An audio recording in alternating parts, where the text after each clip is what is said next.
al primer panel, Perspectiva de Género en clave constitucional y convencional, responsabilidad del Estado. Sus ejes temáticos son principio de igualdad y no discriminación, discriminación estructural, acciones positivas y transformadoras, interseccionalidad como categoría de análisis, principio de autonomía personal y de subordinación económica, políticas públicas con perspectiva de género, política fiscal y equidad de género. Presentamos a su moderadora, la doctora Paula Ramos, prosecretaria letrada de la Sala Primera de la Cámara de Apelaciones en lo contencioso administrativo, tributario y de relaciones de consumo de la Ciudad Autónoma de Buenos Aires.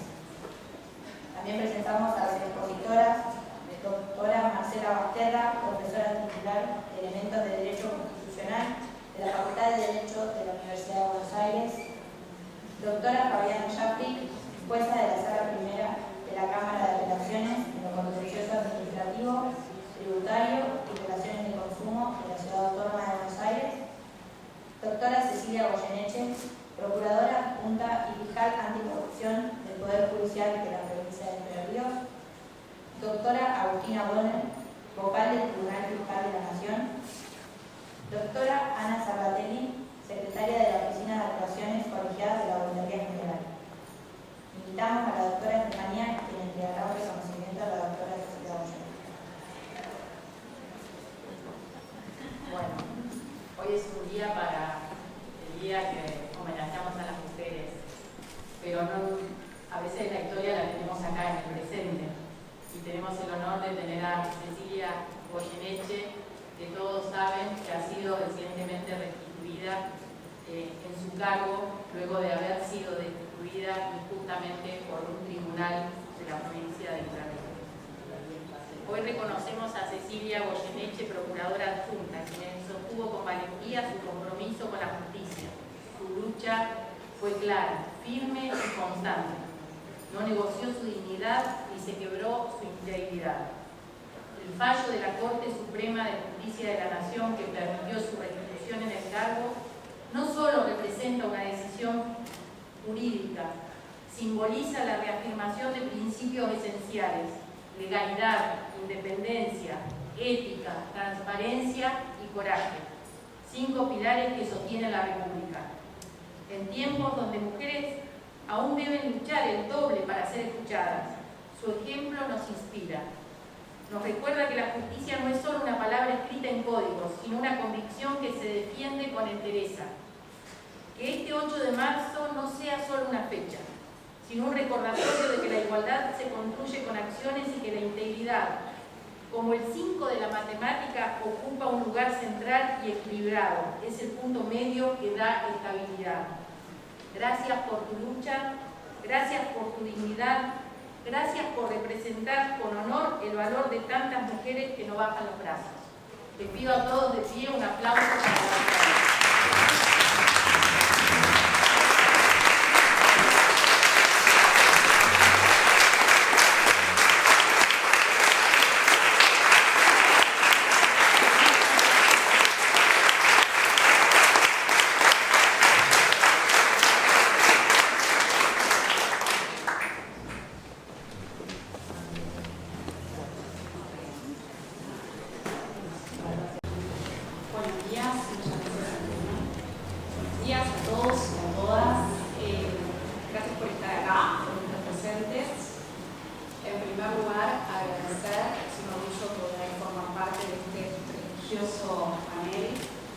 Organizado por las autoridades del Consejo de la Magistratura de la Ciudad, las autoridades del Centro de Justicia de la Mujer y las autoridades de la Red Pública de la Justicia. Te agradezco mucho.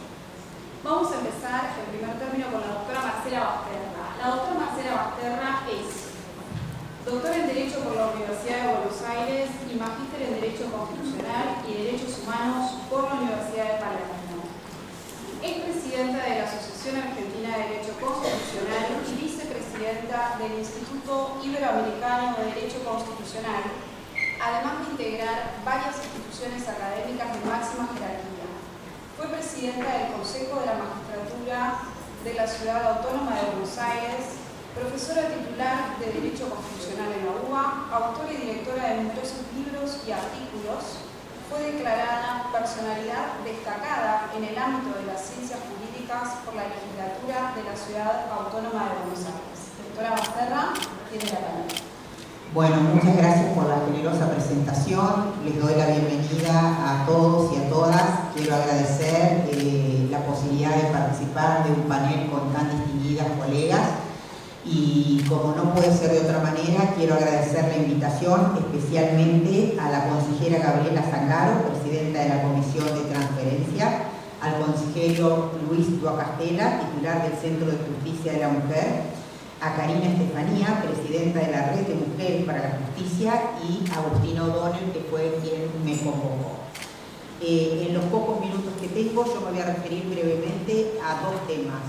Primero de todos, al concepto de igualdad como no discriminación y a las acciones positivas, y en segundo término voy a hacer una breve mención a la interseccionalidad como categoría de análisis. Si vamos a ubicar a las acciones positivas, si bien tienen su origen en los Estados Unidos en el año 78, en el caso Buckley versus California, es receptado en forma vernácula por la Constitución de 1994. Hart se refiere a las normas primarias o reglas de cambio y dice que es cuando se da un giro copernicano en el sistema jurídico de un país. Eso sin duda pasó en el año 1994 con la reforma constitucional de ese año, cambió definitivamente nuestro sistema jurídico. Parte de ello y el cambio de paradigma impactó en varios de los puntos de la Constitución, pero en uno de los puntos que fue muy destacado es en el concepto de igualdad. Pasamos de un concepto de igualdad formal, prohijado por el constitucionalismo liberal clásico de la Constitución de 1853-1860, que tiene un Estado abstencionista que nos dice, señores, son todos iguales ante la ley, no hay títulos de nobleza ni prerrogativas de sangre, son todos iguales a los efectos de los cargos públicos, de las cargas públicas y de los empleos públicos, a un concepto de igualdad material, que implica un Estado comprometido, un Estado que establece políticas públicas para atender a hacer efectiva la igualdad real de oportunidades. En esto es que podemos situar concretamente con la incorporación de las medidas de acciones positivas, que fueron incorporadas en el artículo 37 en relación a los derechos políticos, en el artículo 75, inciso 23, que lo que hace el constituyente es decirle al legislador, bueno, legisle sobre estos temas y sobre los grupos que el constituyente consideró los grupos históricamente discriminados, los niños, las mujeres, los ancianos y las personas con discapacidad. Y complementariamente con ellos y a través de la creación del control de convencionalidad que se incorpora en la reforma del 94, el artículo 75, inciso 22, otorgando jerarquía constitucional a la Convención para la Eliminación de cualquier forma de discriminación contra la mujer, la famosa CEDAW. Esto se trasunta después en determinadas leyes que, por solo mencionar las más importantes, las acciones positivas que realmente llevó el Congreso adelante, tenemos la Ley de Protección Integral de la Mujer del año 2009, que emula a los estándares de Belén do Pará de 1994, la Ley de creación, de incorporación de la figura del femicidio en el Código Penal en el año 2012, la Ley de Paridad de Género del año 2017, dejando de lado la vieja Ley de Cupos, la 20.412, y por último la Ley Micaela, que el consejero Duacastela no la mencionó, y a propósito de ello, con la Ley Micaela yo me permito hacer una digresión que digo, pasamos de las acciones positivas al gender mainstreaming de género, es decir, a la transversalidad de género. ¿Por qué? Porque la Ley Micaela establece la capacitación de todos los agentes de los tres poderes del Estado en sentido horizontal y en sentido vertical, de todos los niveles de descentralización en materia de capacitación en materia de género, lo cual esto redunda después en sentencias con perspectivas de género, que es sobre lo que estamos trabajando y hoy en la mesa de más temprano se habló detenidamente.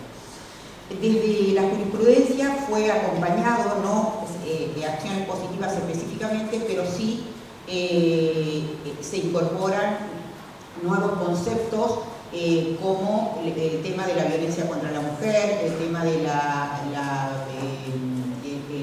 si se introduce el aborto en caso de violación. Entre los fallos paradigmáticos, por solo mencionar algunos, tenemos el fallo FAL de la Corte Suprema de Justicia de la Nación del 2012 y el caso Cisneros de 2014. Por su parte, el recorrido que hace la Corte Interamericana de Derechos Humanos ya empieza a incorporar el concepto de violencia de la mujer y la mujer en su condición de tal. Esto lo hace en el caso Maritza Urrutia con Guatemala del año 2003 y ya en el caso penal Miguel Castro con Perú de 2006 ya incorpora la Convención de Belén do Pará, entendiendo que sirve como pauta hermenéutica a los efectos de la interpretación de la Corte, igual que la Convención Americana de Derechos Humanos. También en el caso Sandra Chávez con Argentina de 2009 y en un caso que es un leading case, que es el caso Campo Algodonero con México de 2009, que la Corte acuña dos conceptos fundamentales, que es la cultura de la discriminación y la discriminación estructural. Son conceptos que llegan para quedarse.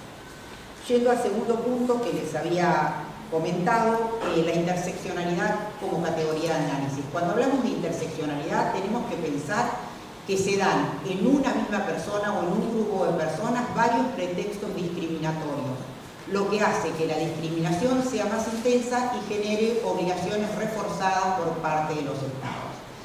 El término interseccionalidad fue analizado a partir de la década del 80, concretamente en un trabajo que se publicó en el año 89 por la profesora de la Universidad de California, Kimberly Crenshaw. Ella justamente trata, esto es lo paradójico, el tema de la interseccionalidad y la discriminación múltiple, desafiando a las dogmáticas jurídicas racistas de la época y feministas de la época, porque dice, las dogmáticas feministas se refieren a una mujer blanca de determinada clase social heterosexual, y las teorías racistas se refieren al hombre negro heterosexual, con lo cual quedan fuera personas que son susceptibles de ser discriminadas. Ella analiza tres fallos, que es General Motors con el Tribunal de Missouri, el caso Moore con la Corte de Apelaciones del Noveno Circuito y el caso Pine versus Travenol del Tribunal de Mississippi. Y lo que ocurría era que cuando hacían reducción de personal despedían a mujeres negras. En segundo lugar, en segundo término, hombres negros o mujeres blancas, con lo cual dice hay una discriminación múltiple respecto de estas mujeres. Esta insinuación del concepto de interseccionalidad después lo desarrollan autores como Timo Makonnen, como Guerrero Unzueta y otros autores más actuales, y es tomado por la Corte Interamericana de Derechos Humanos. Si bien fueron muchos casos respecto de mujeres que pertenecían a una etnia indígena, que estaba en una condición social y económica de suma vulnerabilidad, y esto tornaba más intensa la discriminación. En los casos, por ejemplo, Inés Fernández Ortega con México del año 2010 y en el caso Valentina Rosendo Cantú con México del año 2009. Pero la Corte Interamericana recién acuña el término interseccionalidad en el caso González Luis con Ecuador del año 2015, que justamente los pretextos discriminatorios eran en razón de la etnia, del género, de la edad, la situación económica y la salud, porque se trataba de una niña de 5 años que fue transfundida en un hospital público de Ecuador, le contagian SIDA y después la expulsan del jardín de infantes en razón de justamente porque tenía SIDA. Con lo cual acá se acuña el término interseccionalidad por parte de la Corte Interamericana y establece obligaciones reforzadas para Ecuador agravados por la interseccionalidad. Y finalmente, un paso más allá es en el año 2020, en el caso Fábrica de Fuegos San Antonio de Jesús con Brasil, en 2020, como les decía, en que justamente se acuña el término discriminación estructural e interseccional, porque se daba caso de mujeres afrodescendientes, de etnia indígena, de situación económica de tal vulnerabilidad que cuando explotó la fábrica de fuegos fallecieron niños y niñas porque como ellas trabajaban en condiciones infrahumanas prácticamente llevaban a sus niños a trabajar. Bueno, la Corte acuña esta terminología y condena al Estado brasilero justamente por esta discriminación estructural e interseccional. Después fue aplicado en otros casos, como en el caso Manuela y otros versus El Salvador. Vale decir que me parece muy importante destacar que nuestra Corte Suprema de Justicia de la Nación en el año 2024 aplica el concepto de interseccionalidad en el caso Cossani-Ester, que se da la doble discriminación por ser mujer y por una cuestión de edadismo, es decir, de la edad, porque ella tenía 61 años y no le permitieron presentarse a un concurso docente en razón de la edad, y bueno, por ser mujer la Corte entendió que había una situación agravada de discriminación. En definitiva, la interseccionalidad como elemento hermenéutico y como criterio de análisis creo que es una herramienta que permite implementar medidas de reparación integrales específicas para cada contexto, y creo que es un término sobre el cual tenemos que seguir trabajando porque sin duda otorga mayores y mejores niveles de protección a todas las mujeres. Muchas gracias.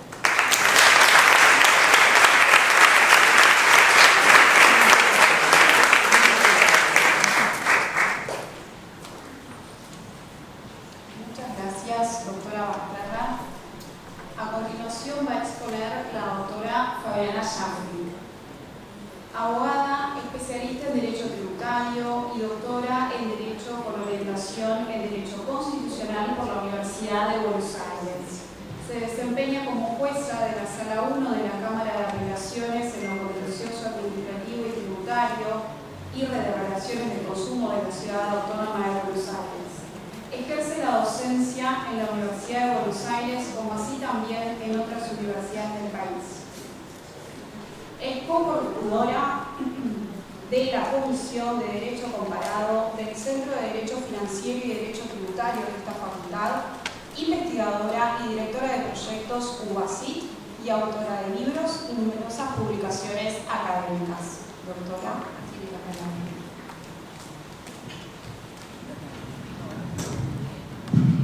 Bueno, muchas gracias por la generosa presentación. Para mí es un honor estar en este panel rodeada de estas mujeres. Quiero agradecer a los organizadores y organizadoras de este evento y a todas las mujeres que luchan día a día por mayor equidad, ¿no? Y a todos los esfuerzos. Mi mirada está, sesgada por el derecho financiero. Entonces, parto de los avances indudables que ha hecho nuestra reforma constitucional, que ha recogido el nuevo concepto de igualdad, el compartir el rango constitucional de algunos instrumentos internacionales de derechos humanos, entre ellos la CEDAW, y esa posibilidad que otros instrumentos de derechos humanos alcancen ese lugar, que compartan ese lugar en la pirámide jurídica con la Constitución, y algunas convenciones como Belén do Pará, que todavía no ha alcanzado ese nivel, pero tiene una jerarquía supralegal. Es decir, estamos rodeados, blindados por protecciones a los derechos de diferentes grupos vulnerables. Pero bien, esos derechos para poder concretarse tienen que traducirse en políticas públicas, como nos hablaba el caso Berbisky, y esas políticas públicas se manifiestan a través del presupuesto nacional, que es el modo que tiene el Congreso y el poder administrador de manifestarse día a día, ¿no? cuáles son, cómo se tratan los derechos consagrados en esos instrumentos internacionales. Hasta la década de los 80 del siglo pasado, pensar que un juez podía analizar o nombrar la palabra presupuesto en su sentencia era casi un sacrilegio, ¿no? El presupuesto era un acto institucional, un acto donde el juez no podía inmiscuirse. Y qué paradoja, ¿no? Porque en realidad cada una en nuestro trabajo, también como juez, decidimos y resolvemos diferentes temas que en definitiva siempre van a afectar el presupuesto. Cuando resolvemos una acción de repetición y ordenamos al Estado que devuelva tributos ingresados sin causas por el contribuyente, o cuando analizamos una acción de responsabilidad del Estado por una actividad ilícita, también estamos poniendo en juego el presupuesto del Estado. Pero siempre estuvo el sesgo que el derecho que costaba o que la decisión del juez más costosa tenía que ver con lo social. Y creo que la Corte, en el caso Rousset, nos da una pauta que no siempre tiene que ser la decisión más costosa, ¿no? En el caso Rousset, la Corte señala que de las políticas que tenía la Ciudad de Buenos Aires en ese momento, quizás la señora lo que necesitaba era una política pensada o una acción, más que una política, porque las políticas son generales, una acción estatal, una manifestación de esa política en atención a su caso. Y que esto hasta podía ser mucho más económico para el Estado de la ciudad. Con el tiempo hemos concebido y hemos aceptado que los derechos de la Constitución liberal tienen un costo, ¿no? Y cuando siempre esa idea la tenemos asociada a los derechos sociales. Mucha dogmática habla de valores morales, ideales, cuando se refiere a los derechos sociales. Es una paradoja porque, como bien escuchamos recién a la doctora Marcela Basterra, tenemos un plexo generoso que nos dice a cada momento que la vulnerabilidad es una categoría jurídica y que tiene protección constitucional y una protección convencional. Entonces, de cara a eso, yendo más a la realidad, vimos en la pandemia cómo los diferentes estados abordaron cuestiones relacionadas con los más vulnerables. Creo que en esa cuestión, en ese momento donde todos teníamos que permanecer aislados en nuestros hogares, había una realidad que explotó, ¿no?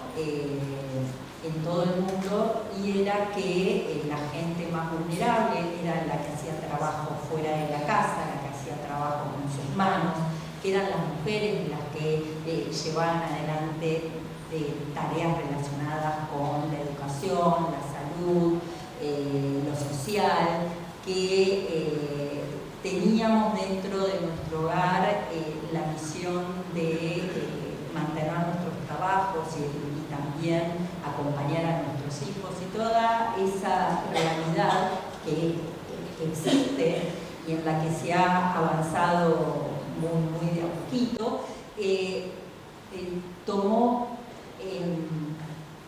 en ese momento una visibilidad enorme, ¿no? Y fue producto de trabajo presupuestario, quizás más asistencial por la situación de crisis que en ese momento vivíamos, pero justamente lo que empezó a verse en materia económica era la relación de la economía con la vulnerabilidad y cómo el presupuesto podía ayudar y podía hacer una acción diferente para poder desentrañar o derribar esas estructuras de vulnerabilidad, ¿no? Como recién escuchábamos, las vulnerabilidades se suman, se intensifican y lo que se vio en esa época era que cuando se estimulaba a través de programas presupuestarios una medida con relación al género, tenía un efecto positivo en otras vulnerabilidades. Y así conseguimos por años que se etiquetaran gastos, que era hacer un seguimiento de gastos en materia de género, en materia de discapacidad, en materia de niñeces. Entonces nuestras autoridades públicas tienen una responsabilidad muy grande, como dijo la doctora Genoveva Ferrero, es el Estado el que tiene la responsabilidad de establecer políticas para desandar, desestructurar estas vulnerabilidades. Obviamente los bienes, como se suele decir, y es real, son escasos, pero tiene que haber una idea progresiva y no regresiva en materia presupuestaria o de subejecución presupuestaria o de desaparición programática, como ocurre, porque hay varios programas relacionados con género que ahora son metas con partidas presupuestarias casi no identificables, que permitan andar y seguir progresando en el camino en búsqueda de la igualdad. Es curioso que para muchos la vulnerabilidad y la dignidad, alcanzar la dignidad de las vulnerabilidades sea un ideal, un valor moral, pero cuando se aplica una limitación al gasto público sea lo primero que se pregunta. Muchas gracias.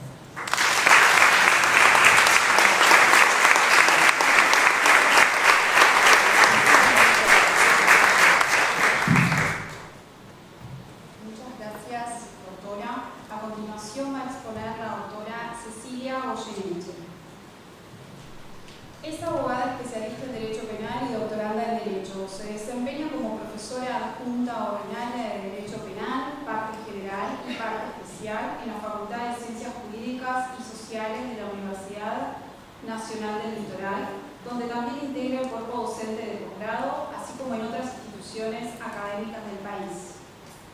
Es procuradora adjunta del Ministerio Público Fiscal de la provincia de Entre Ríos y se ha desempeñado como fiscal anticorrupción de esa provincia. Asimismo, fue consejera del Consejo de la Magistratura de Entre Ríos entre 2016 y 2020, ejerciendo la vicepresidencia del organismo en el año 2019. Doctora, tiene la palabra. Muchísimas gracias. Bueno, primero que nada, los agradecimientos, no de rigor, sino sentido. Gracias a los organizadores, gracias a Karina por las palabras y gracias a todos por mostrarme el cariño que me han mostrado. Les agradezco muchísimo, estoy muy feliz de estar acá y muy agradecida también por todo el sostén que implica el cariño y el apoyo de todos. Voy a aprovechar el tiempo pasando un poquito a lo que quiero decir. El tema que traje tiene que ver obviamente, o no obviamente, pero un poco con mi historia, ¿no? Y es el análisis de los procesos disciplinarios vinculados a la independencia, pero también vinculados a un análisis desde la perspectiva de género de en qué medida estos procesos disciplinarios ponen en crisis la independencia y en particular en qué medida los procesos disciplinarios encuentran un punto de mayor fragilidad en la situación de las mujeres en el Poder Judicial. O sea, mejor dicho, la independencia en los procesos disciplinarios de mujeres está aún más en crisis en los poderes judiciales. Eso es un poco una hipótesis o a lo mejor una hipótesis encaramada con alguna perspectiva vinculada a lo que viene diciendo la jurisprudencia internacional sobre los procesos disciplinarios y la independencia judicial. El primer planteo que quiero traer es vincular el proceso disciplinario a la dimensión de género, donde no podemos dejar de mirar a los poderes judiciales como organizaciones centradas en una idea de confianza interna entre sus integrantes. Esa idea de confianza es la que lleva a que los sistemas judiciales, como organización vertical, en el fondo, respalde las decisiones de sus integrantes, asuma los costos externos también de esas decisiones, se autoproteja frente a las presiones externas. Pero el planteo que quiero hacer, y por eso lo voy a vincular con los procesos disciplinarios, es que esa confianza no es ni automática ni neutral. Esa relación de confianza es una relación de confianza propia de un sistema que, como decía, es vertical, es un espacio colectivo que históricamente está vinculado a trayectorias masculinas, décadas, siglos, o hay aún hoy donde la identificación en estos espacios colectivos está dada por la trayectoria, la similitud, la pertenencia. Y entonces esa confianza se distribuye, y esta es la hipótesis que estoy trayendo, a partir de una idea de pertenencia percibida, donde en el caso de los hombres se percibe esa pertenencia como algo estructural, algo que está dado, ¿no? Y entonces esa pertenencia en general no se pone en dudas. Los errores que puedan cometerse por parte de los funcionarios hombres son entendidos como una excepción, como errores individuales. Las decisiones incómodas se interpretan muchas veces como muestra de audacia, de carácter, de estilo. Y en los casos de conflictos, la reacción dominante suele ser la protección informal, la negociación, la contención interna. Frente a ello, creo ver que en el caso de las mujeres esa pertenencia no es una pertenencia estructural, sino que es una pertenencia condicionada. Y entonces esto genera algunos efectos. La confianza que es natural y está dada en el caso de los hombres no es automática, debe demostrarse. Esto lo vivimos y lo podemos apreciar en ustedes, en cada una de nuestras compañeras de trabajo, donde los lugares se deben ganar a fuerza de demostración de una capacidad constante y de un desempeño muy regular en el cargo. El error en estos casos se generaliza, se entiende como una señal de riesgo, como una confirmación de algunas sospechas, y las diferencias se marcan, se exacerban en ese caso. Entonces, cuando una mujer decide distinto, cuando una mujer toma decisiones que son incómodas, esto suele verse más bien como una amenaza institucional, y es muy difícil encontrar aquellos mecanismos de soporte que mencionaba en los casos de la confianza estructural de los hombres. Y esto esa situación que, bueno, le llamaría entonces desconfianza, tiene que ver mucho con algún sesgo que social, digamos, un sesgo que muchos tenemos y con el que trabajamos constantemente, ¿no? Las mujeres vistas como menos previsibles, no solamente como extrañas a un poder judicial que está pensado históricamente como un poder de hombres, o percibido como un poder de hombres. Esto hago una digresión, ¿no? Yo recuerdo, fui 4 años integrante del Consejo de Magistratura de Entre Ríos, y recuerdo discusiones en donde se pensaba, cuando se estaba en concurso un tribunal, entonces se discutía, podríamos poner 3 mujeres en el tribunal. Esto pertenecía al espacio de los interrogantes, cuando es un interrogante que jamás se ha hecho en el caso inverso, ¿no? Bueno, a esto me refiero, ¿no?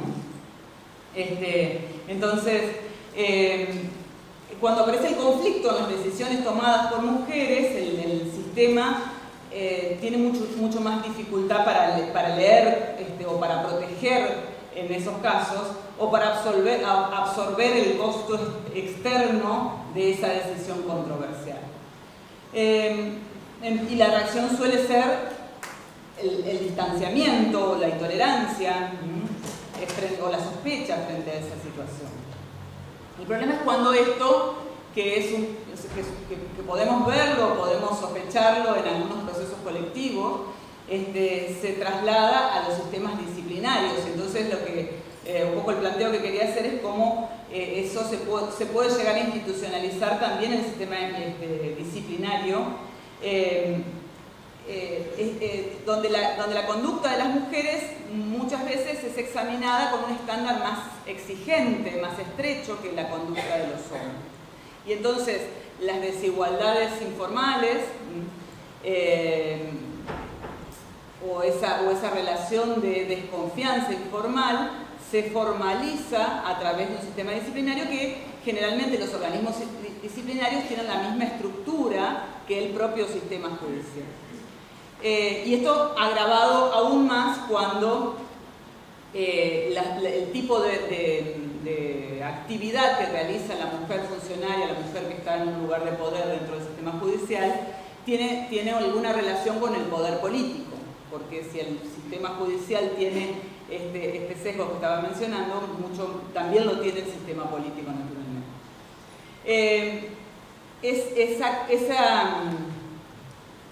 Estos estereotipos, en definitiva, se agravan particularmente o se pueden ver particularmente en muchos aspectos dentro del desempeño funcional de las mujeres en el Poder Judicial, muchos aspectos que tienen que ver con sanciones informales que son mucho más difíciles todavía que de denunciar, ¿no? Hay un informe muy interesante del relator de la ONU sobre independencia judicial que está dedicado a esto, a las sanciones informales, ¿no?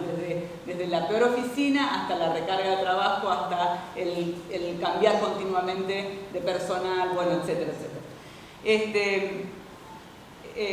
Pero entonces, volviendo un poquito a lo que venía diciendo, los estereotipos de género, estos funcionan no solamente al negar el acceso a los cargos. Nosotros estamos bastante habituados a pensar en este espacio, sino también al asignar competencias dentro del Poder Judicial, identificando a las mujeres con las competencias en familia, las competencias en los menores, y retaseando espacios a las mujeres en ámbitos como penal o particularmente penal económico, particularmente la parte de materia económica o compleja o de seguridad. Entonces, esa segregación tiene un análisis particular en esto que venía diciendo de la relación de los cargos con el sistema político, porque cuando pasa la anomalía, cuando pasa la crisis, la situación de la mujer muestra una doble transgresión. Una transgresión en el ámbito de la materia a la que se dedica y una transgresión por las expectativas del rol, ¿no? O sea, defrauda las expectativas del contenido y las expectativas del rol al generar el confronto y la crisis.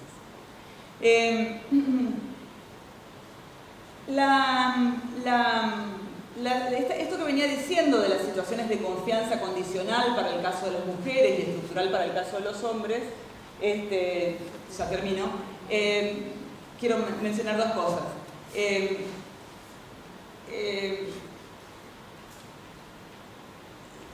Me hacen pensar en una frase que nosotros estamos muy habituados. Nosotros hablamos generalmente del techo de cristal, donde las mujeres tenemos muchísimas más dificultades para acceder a espacios jerarquizados dentro del Poder Judicial. Hablábamos hace un rato, escuchábamos las estadísticas al respecto. Pero entonces también el planteo es, también hay un piso de cristal. También hay un piso de cristal que tiene que ver con este soporte institucional que no existe en el caso de las mujeres. Esto que venía diciendo de la desconfianza y de la generación de reproches disciplinarios como forma de reacción frente a la actuación inesperada o la actuación que genera la controversia, es un poco también la muestra de que los hombres tienen un piso de cristal que las mujeres no tenemos. Este sería el planteo. Hay un piso de cristal que es ese soporte colectivo natural dentro del Poder Judicial que las mujeres no tenemos. Iba a hablar un poquito más sobre cómo controlar esto, pero lo dejo planteado simplemente. Dentro de la parte informal es mucho más difícil, tal vez este trabajo de trabajar por las mujeres y con la introducción de la perspectiva de género en todos los ámbitos, esta es la idea, pero en la parte formal disciplinaria creo que uno de los puntos a trabajar puntualmente es el principio de legalidad en las sanciones disciplinarias, las faltas disciplinarias, porque uno de los grandes defectos que tienen nuestros sistemas disciplinarios es aquellas generalidades de mal desempeño o frases análogas que tienen las provincias como causal de sanción disciplinaria. Y en ese mal desempeño entran muchas cosas. Cierro con esto, para mencionar a 3 mujeres que padecieron esto en la provincia de San Luis en el año 1998, Adriana Gallo, que es mi amiga, una de las primeras personas que me llamó cuando se hizo pública mi situación, la doctora Caleaga y la doctora Malute Cristín. Ellas padecieron esta situación, fueron destituidas por la causal era actuar en política. Habían firmado una solicitada del Colegio de Abogados criticando una ley que retraseaba funciones y presupuesto al Poder Judicial. Por eso las destituyeron en el año 98. No ha cambiado mucho hasta el día de hoy, pero sí ha cambiado nuestra posibilidad de mirarlo y de denunciarlo y de decirlo. Muchas gracias.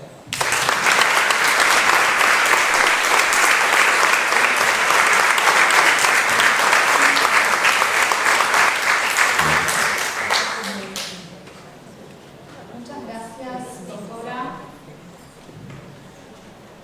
Expondrá ahora la doctora Agustina O'Donnell. La doctora es, para redundancia, doctora en Derecho por la Universidad de Buenos Aires, postdoctora en Estudios de Género por la UCES y magíster en Derecho Administrativo por la Universidad de Australia, diplomada en Género por la Corte Suprema de Justicia de la Nación. Se desempeña como profesora titular de Finanzas Públicas y Derecho Tributario en la UCES y como profesora adjunta en la Facultad de Derecho de la UBA. Es vicepresidenta segunda de la Red Mujeres para la Justicia y autora de libros y artículos en sus áreas de especialidad.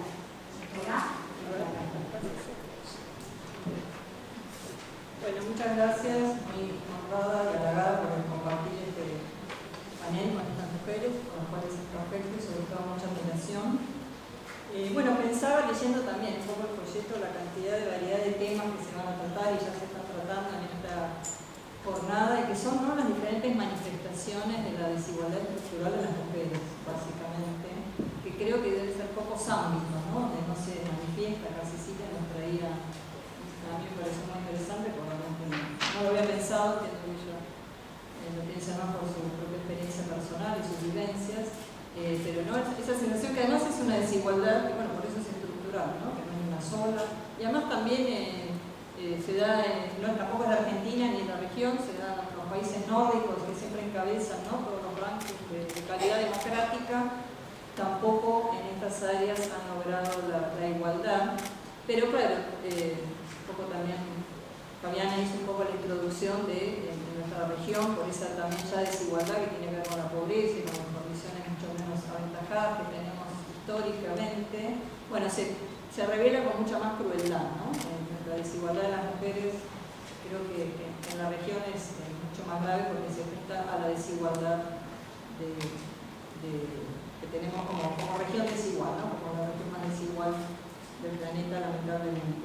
Y bueno, otro de los temas que fuimos escogiendo, ¿no?, para esta jornada, a mí me interesó hablar de la falta de autonomía económica de las mujeres, en cierta medida, porque creo que el feminismo lo ha tratado en menor medida, no es una crítica, sino que bueno, ha estado y está aún hoy más ocupado, sobre todo con asuntos que tienen que ver con reconocimiento de derechos que aún no hay que estar avanzando, recuperando inclusive, ¿no?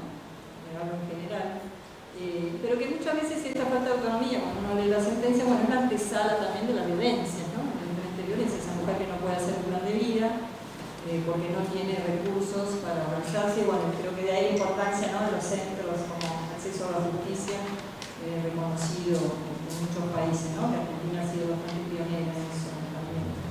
Y esa falta de autonomía económica tiene un montón de implicaciones y factores. Uno de ellos para mí es esa forma en que nos objetivamos las mujeres culturalmente, pero otra también tiene que ver con las brechas, ¿no? Brechas que son conocidas. A mí siempre me llama la atención que, bueno, podemos encontrar detractores de si hay la cuestión de género, ¿no?, como a veces se le llama, pero yo no he escuchado en general, y hablo de hombres y mujeres acá y allá, de cuestionar los datos objetivos, ¿no?, de las brechas, a lo mejor por un punto, por dos, no sé si leo alguna un poco menos afín a mis intereses, a lo mejor la diferencia es más 3 puntos. Pero la realidad es que cuando uno se habla de brecha, del acceso de las mujeres al trabajo formal, remunerado, con protección social, bueno, son datos objetivos, medidas de entidades privadas, públicas, por hoy, ayer, ¿no?, nacionales, internacionales, la brecha de ingresos, ¿no?, la mujer que gana menos que el hombre haciendo la misma tarea. Y se van sumando las brechas, ¿no?, y aparece la brecha de activos, que también quedó un poco en evidencia en la pandemia, como decía Fabiana, cuando se vio que, bueno, las mujeres no podían salir y, bueno, tenían menos activos, tenían menos dinero, no tenían ahorros, no tenían un auto, no tenían un departamento para alquilar y cobrar renta, digamos, tenían mucho menos respaldo, solvencia para aguantar una crisis sistémica en ese caso, pero bueno, esa misma puede ser también una crisis, un divorcio, una viudez o una crisis personal, no tiene que ser tan grave, ¿no?, como una pandemia y encerrados no me acuerdo cuántos meses. Pero bueno, las mujeres, como tenemos menos ingresos, ya tiene su explicación, ¿no?, la brecha de activos. Al tener menos ingresos tenemos menos capacidad de generar un patrimonio propio que nos pueda permitir también hacer un plan de vida y también sortear diferentes tipos de crisis. Y la otra brecha es la del tiempo, en el tiempo de cuidado, que es eso que quería detener un poquito hoy, que tiene que ver con el trabajo no remunerado, donde también las mujeres a una provincia más 3 horas, más 2, pero siempre es más, ¿no?, más que el hombre siempre, ¿no?, culturalmente, estereotipos, patrones socioculturales que de a poco, con muchísimo esfuerzo, con la ayuda de los hombres también vamos tratando de ir modificando.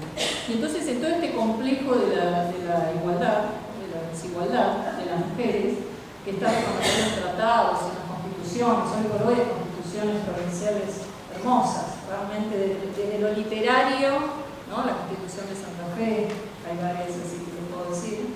Bueno, la Constitución de la Ciudad de Buenos Aires es un ejemplo, o sea, las disposiciones, y no es de hoy esa Constitución, sino que ya tiene 20 años, ¿no? 30 años, realmente hay que verla. No tiene un artículo, tiene muchos artículos. O sea, la desigualdad de la mujer no hay que probarlo porque están las constituciones, además de los tratados y toda la convencionalidad que la sustenta. Y aparece en ese marco también, bueno, la opinión consultiva de la Corte Interamericana que habla del derecho humano a los cuidados.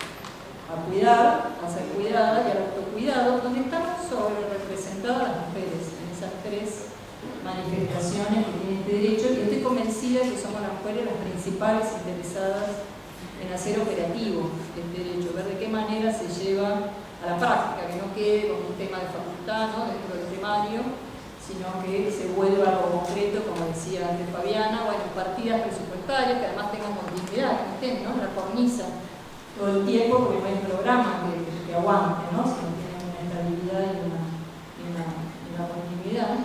Y ahí aparece un poco también el sistema tributario, ¿no?, nuestras políticas fiscales, hablo de las nuestras, argentinas, nacionales, provinciales, y me atrevería a decir de otros países del mundo también, porque han hecho quizás más esfuerzos y le han dado más estabilidad a esos esfuerzos. Ya sabemos que no son neutrales al género, no son neutrales al género, no son neutrales a la discapacidad y a la vejez. Están diseñadas por una persona que pensó como un espejo en esa persona, que posiblemente era un hombre, una persona en actividad, una pasividad. Y bueno, por supuesto, y todas las otras interseccionalidades, como hablaba antes Marcela, tampoco están visibilizadas en nuestros sistemas fiscales, en nuestras políticas, así como no están en otros sistemas normativos, y de a poco se van visibilizando. Yo creo que ahí hay un enorme desafío en encontrar, bueno, ese derecho al cuidado, qué necesita dentro de las leyes fiscales, ¿no?, dentro de la ley de IVA, en ingresos brutos, ¿no?, pero de modo de usarlo como herramienta, ¿no?, de modo que sea, bueno, a través de una exención, una desgravación, digo términos muy técnicos, pero ya saben de qué se habla, ¿no?, de un diferimiento del pago de impuestos, a lo mejor dándole un beneficio para la actividad, o no sé, un inmueble donde se focalicen o se desarrollen actividades vinculadas al cuidado. Desde ya que las políticas públicas acá son fundamentales, pero también la opinión consultiva habla, ¿no?, de este sistema de corresponsabilidad. No está solamente el Estado, no está solamente la familia, las organizaciones civiles que son fundamentales, y acá lo podemos dar fe de eso todos, porque seguramente pertenecemos a algunas, sino también las empresas, ¿no? Entonces, bueno, también cómo en los próximos años ver la forma que se desarrolle dentro del mercado esos servicios asociados al cuidado de personas, que son las personas mayores, pero son también las infancias, de qué manera las personas que cuidan tienen ese sustento, las personas cuidadas también tengan ese sustento, y las personas que se tienen que autocuidar, que también somos las mujeres porque ejercemos esas dos otras actividades, ¿no?, la de cuidar a otros y la de ser cuidadas, que somos más longevas. Todo eso también está también medido, ¿no?, en estadísticas, la pirámide de cómo se compone la población. Bueno, antes era así, ahora cambió de forma, ¿no?, y son más personas grandes que infancias. Bueno, y cómo también las legislaciones, entre ellas las fiscales, se tienen que ir adaptando a eso, ¿no? Si uno lee, por ejemplo, hoy la ley de IVA o las leyes de ingresos brutos, yo no he leído todas, pero en teoría tienen como una especie de corpus común, un esqueleto parecido, y ahí no, hay pocas exenciones, beneficios, consideración, visibilización a lo que son los productos y los bienes propios del cuidado, ¿no? Una silla de ruedas, hablar de un barral para la ducha, no sé, hablábamos alguna vez, ¿no?, los geriátricos, o bueno, ahora se llama casas, ahora se le llama más geriátricos, centros de cuidados, de día o de estadías largas o cortas. No está registrado ahí, ¿no? Entonces a lo mejor creo que hay un desafío ahí, y creo, como te decía, las interesadas, me temo que somos más nosotros, las mujeres, en que eso realmente se lleve a cabo, porque por esta sobrerepresentación y en definitiva en general el costeo, ¿no?, del costo del cuidado, en general lo asumimos nosotros, vamos nosotros a pagar el servicio de la cuidadora, vamos nosotros a pagar, ¿no?, las cosas que hay que comprar, de ver qué es lo que hace falta introducir de modo tal, bueno, que ese derecho se haga efectivo. Se hace efectivo de muchas maneras, no solamente modificando la ley de IVA, pero empecemos por ahí, ¿no?, porque hay beneficios a algunas cosas y no están otras donde claramente se vería más beneficiada las mujeres, ¿no?, por toda la técnica compleja que tienen los impuestos, pero lo mismo pasa en ingresos brutos y en la mayoría, ¿no? Se trata de visibilizar estas vulnerabilidades, como decía Fabián, ver qué realmente necesitan y no suponer que todos somos iguales, a todos nos impacta por igual ir a comprar algo vinculado a estos bienes. Y yo creo que ahí el Poder Judicial o quienes imparten justicia tienen un rol, ¿no?, importante de ir marcando, ¿no?, en las sentencias estos patrones socioculturales, esta falsa neutralidad, ¿no?, de las leyes, y marcar dónde están las diferencias, ¿no?, dónde hay que hacer el foco para reconocer, ¿no? Para reconocer y para, creo que el objetivo es erradicar, al menos disminuir esa desigualdad y permitir, por sobre todas las cosas, una sociedad más justa. Pensaba la otra vez en la Ciudad de Buenos Aires, como el evento lo organizamos para el Consejo, que ha sido capaz de desarrollar, no me atrevo a hablar mucho del tema porque realmente no lo conozco, ¿no? Pero los polos económicos, ¿no? De diferentes industrias, y bueno, pensaba también, ¿no?, en algún polo que tenga que ver con los cuidados, ¿no? O sea, creo que hay una capacidad estatal de desarrollar y no pensar que todo recaiga en el Estado sin perjuicio del rol fundamental que tiene. Pero pienso que ahí hay una tarea a realizar y, de nuevo, pienso que las más interesadas son las mujeres, ¿no? Las que más va a aliviar poder lograr efectivizar ese derecho humano al cuidado y que no sea una mera enunciación que viste escritos y viste trabajos académicos, sino que sea efectivo y se vea en la práctica, somos nosotros, así que bueno, todo un desafío por delante. Muchas gracias.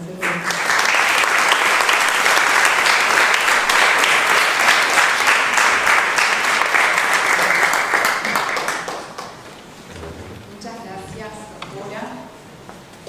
Ahora va a exponer la doctora Ana Salvatelli, abogada y doctoranda en la Universidad de Buenos Aires. Magíster en Abogacía del Estado por la Escuela del Cuerpo de Abogados del Estado de la Procuración del Tesoro de la Nación.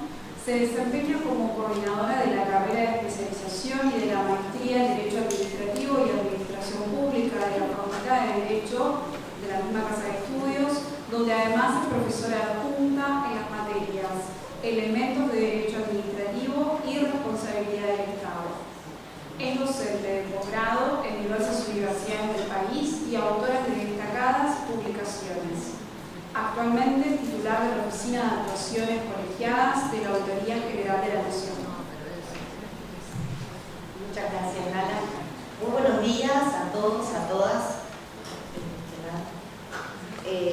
Bueno, estoy muy agradecida por la invitación, no solo por poder compartir el panel con tan distinguidas colegas y amigas, sino porque, bueno, como se dijo en la presentación, no me desempeño ya en el Poder Judicial de la ciudad y, sin embargo, llego aquí con distintas pertenencias que quiero honrar. La primera es al Consejo, en la persona de Gaby Sangaro, que me invitó porque me tocó ser consejera y fue una función que disfruté muchísimo. Mi pertenencia a la Red de Mujeres de Justicia, que, bueno, en la persona de Cari Estefanía, su presidenta, de la querida Claudia Caputi y tantas compañeras queridas, también quería agradecer la posibilidad de participar aquí, y muy especialmente el Centro de Justicia de la Mujer, que ve un montón de queridas compañeras de ese espacio, y ahí es en la persona de Ceci Segura y de Luis de Castela, que continúan con esa gestión. Así que desde esa triple pertenencia voy a agregar solo una más, esto es para justificar la participación, que es que, bueno, como se dijo también, doy clases de responsabilidad del Estado, es uno de los temas dentro del derecho administrativo que más me ha interesado investigar y he publicado sobre eso una última obra en la que le dedico un capítulo a esto de los daños en contextos de violencia de género, ¿no? Y un poco cuál es la dinámica que sucede en estos casos. Y fíjense, en breves 10 minutos, la idea es compartir un poco el enfoque, el encuadre jurídico de esas reflexiones.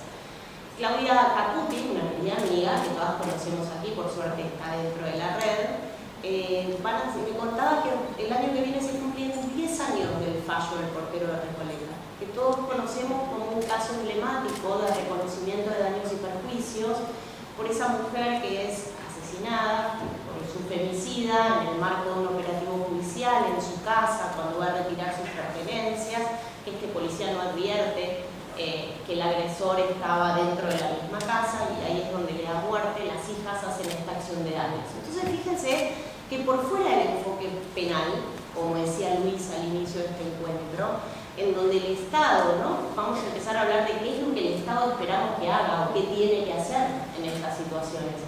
Claro, hay un abordaje penal muy vasto en esta materia, la tenemos aquí a Genoveva Cardenal, que es un emblema en eso. ¿En qué sentido? Que ahí ponemos foco en el agresor y decimos de qué manera el Estado sale a neutralizar que el daño suceda. Pero la otra pregunta, que es la que me toca más, es qué pasa cuando el daño sucede y cuáles son las obligaciones estatales frente al conocimiento de ese riesgo que esa mujer atraviesa por haber denunciado su situación de violencia. Ahí está Lili Tojo, también sigo nombrando gente, que es un emblema para María da Peña, y fíjense que en ese reconocimiento de la Comisión Interamericana de Derechos Humanos aparece, estamos todos de acuerdo, el agresor es uno de los responsables, pero se va a trasladar esa responsabilidad también al Estado o va a empezar a convivir desde el momento mismo en que el Estado está en conocimiento de la situación de riesgo por la que atraviesa esa mujer o, debemos hacerlo extensivo, persona LGTBI+. Entonces, en ese contexto aparece algo que no está suficientemente explorado en la responsabilidad del Estado, que es una función distinta de la función resarcitoria que todos conocemos, que es esto de perseguir la reparación del daño sucedido. Estamos hablando de qué pasa con la función preventiva de la responsabilidad. ¿Por qué? Porque si uno analiza el fallo del portero de Recoleta, pero también especialmente en estos casos el fundamento convencional, como dice el título del panel, que aparece en los casos de responsabilidad del Estado, porque fíjense que yo ahí tengo, como todos sabemos, y Marcela nos ilustraba súper bien, un marco jurídico de protección específico. Tengo la CEDUCAU, tengo Belén do Pará, tengo la Ley de Protección Integral de Violencia contra las Mujeres. O sea, hay un montón de mandatos respecto del Estado que me dividen claramente dos momentos y dos estándares. El antes y el después del daño. El antes del daño podríamos definir que el estándar que prevalece es debida diligencia estricta. Y vieron que la debida diligencia en la interpretación del sistema interamericano incluye investigación, prevención y sanción. Yo dejo de lado la investigación y la sanción y me quedo con la prevención. Ahí lo que se espera del Estado es que despliegue esas acciones positivas de las que tanto se habló en este panel y en el anterior en pos de evitar el daño.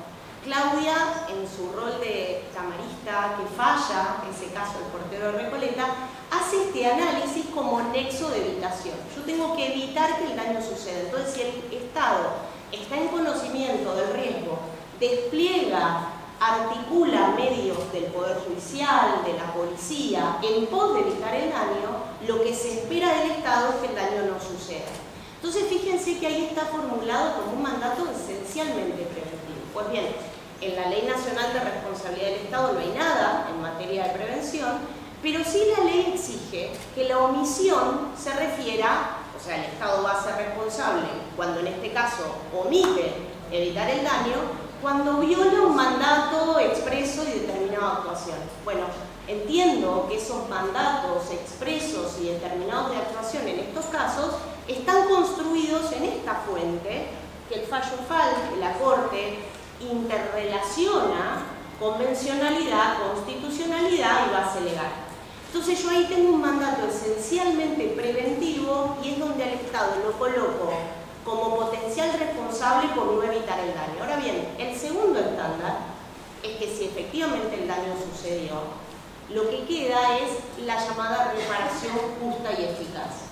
Y fíjense que ahí ya no estamos pensando en el agresor, sino que estamos pensando en la calidad de bien jurídico afectado.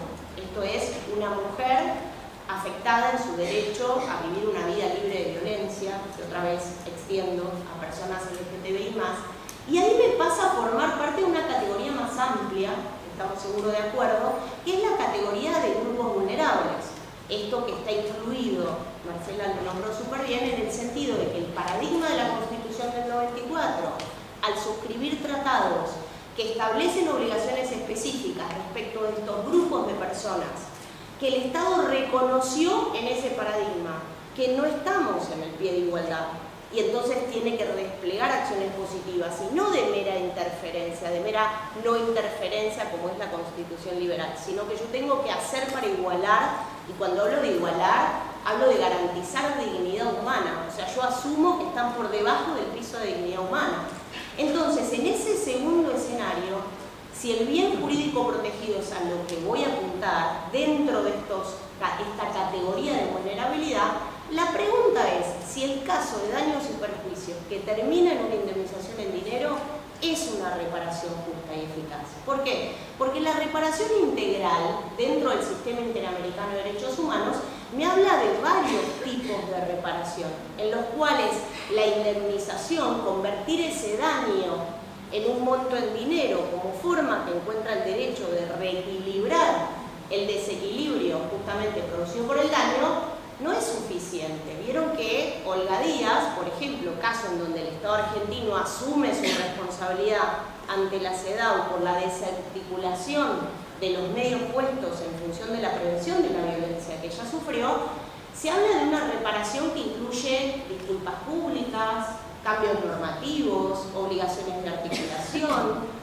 cambios, erigir monumentos, digamos, es algo más amplio. Entonces, la pregunta que finalmente me hago es, ¿estamos a la altura en la interpretación, en el análisis, en la construcción de la teoría general de la responsabilidad estatal de focalizar para estos grupos de casos específicos, que incluyo otras categorías de vulnerabilidad, hacer lugar a la función preventiva de la responsabilidad en pos de la evitación de los daños? Fíjense que esto en el Código Civil y Comercial reformado es emblemático, porque de lo que se trata es de prevenir los daños o evitar su agrupamiento. Tengo en primera fila a la doctora Carmen Mayer, por favor, con mucha humildad digo lo que estoy diciendo, quizás un poco osado de mi parte, pero digo, la prevención de los daños es el eje del sistema, no ya solamente su reparación. Entonces, ¿estamos a la altura de dar cabida a la función preventiva de la responsabilidad cuando el mandato está construido en una fuente convencional? Duda. Del otro lado, ¿estamos a la altura de pensar la reparación como algo más amplio que perseguir un juicio de daños y perjuicios que termine en una indemnización? ¿Pueden nuestros jueces fallar algo más allá de eso? Y para terminar, las breves reflexiones finales. Todos sabemos que estamos en un presente, lo dijo Genoveva en su intervención, en donde está todo en discusión. Ese péndulo que en algún momento ponía en agenda la protección de estos derechos por sobre todas las cosas y sobre todo de apuntar a estas condiciones de igualación, sabemos, no se nos escapa, está en otro momento, ¿no? Está en revisión. Pensar la Constitución del 94, su paradigma, su espíritu, nos obliga a que no se ajuste la Constitución vigente solo pensando en pos de la financiación de los derechos. Esa discusión que existía sobre solo es en la medida de los recursos disponibles es lo que me parece hoy está en discusión. ¿Podemos financiar? Esa es la discusión. ¿Podemos financiar estas acciones positivas de la mejor manera posible para llegar a elevar pisos de dignidad? ¿O nos retiramos de esa financiación para solo garantizar la no intervención en derechos? Creo que esto es el paradigma hoy en discusión que se está revisando. Segundo dato, yo no tengo fallos de la Corte Suprema de Justicia de la Nación que hable de esto puntualmente. O sea, entiendo FAL desde la relación de fuentes, pero estos casos, como el portero de Recoleta, Corina Fernández y otros tantos emblemáticos a lo largo del país, no han llegado a la instancia de corte para yo tener esa doctrina que, tengo que decirlo por el oficio, constituye gran parte del estudio de la responsabilidad del Estado. Digo, los fallos de la Corte siempre han constituido la matriz donde se construye esa teoría general. Bueno, no lo tengo, veo difícil que eso suceda en la actualidad. Y lo tercero, y esto es la despedida o el cierre, hasta aquí las reflexiones jurídicas, quiero felicitar al Centro de la Mujer en persona de Cecilia Segura, porque reconozco el esfuerzo y me pone muy feliz que el lunes vaya a inaugurar la sede de Yerbal, como dijo Genoveva, que de verdad Genoveva tiene muchísimo mérito en esto, así que ella, a todas mis queridas compañeras del centro, espero compartir con ustedes ese momento. Y lo destaco porque inaugurar una sede en este contexto viene a cuento de lo que decía antes, como presente hostil. Entonces es un esfuerzo que pone, si quieren, en agenda un trabajo específico en la materia. Y saben que justamente el modelo que definió el Centro de Justicia de la Mujer habla de no penal en la medida de lo posible y sobre todo de prevención. Así que celebro esa iniciativa. Nada más.